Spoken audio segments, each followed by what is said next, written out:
मांजलपुर इलाके में नाग नागेश्वरी का मंदिर मौजूद है, जहां पर आज श्रावण माह की नाग पंचमी के मद्देनजर सुबह से ही भक्त दर्शन के लिए विशेष पूजन अर्चन के लिए उमड़ रहे हैं।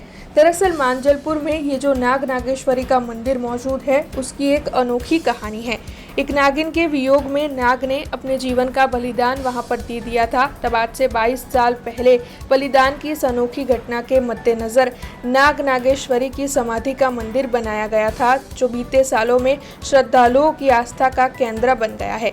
ऐसे में आज जब नाग पंचमी मनाई जा रही है, तब सुबह से ही भक्त यहां पर दर्शन करने के लिए और पूजन अर्चन के लिए पहुंच रहे हैं।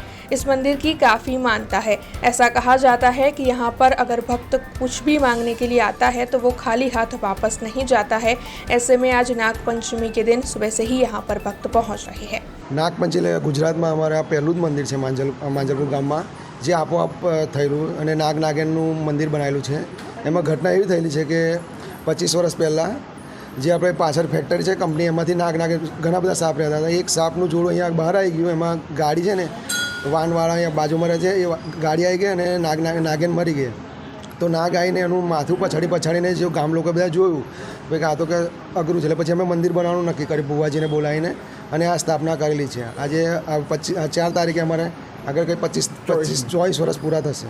આજનું નાગપંચમનો તો બહુ મોટો મહત્વ હોય છે। 2 નાગપંચમ હોય છે, આ પહેલી હોય છે અને આગળ નાગપંચમમાં ઘણા બધા લોકો તમે જોઈ રહ્યા છો, આજુબાજુના બધા નાગપંચમ સેવા પૂજા કરે છે, નારિયેલ માનતા માને છે, એ બધાની માનતા પૂરી થાય છે।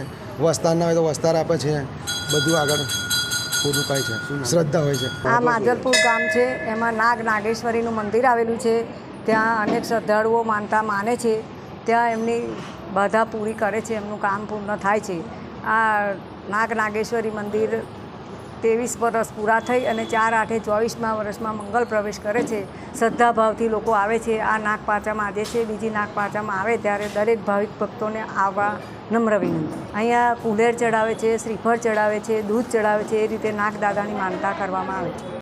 हमसे जुड़े रहने के लिए हमारे YouTube चैनल को सब्सक्राइब करें और नई वीडियो की नोटिफिकेशन के लिए बेल आइकॉन को दबाएं।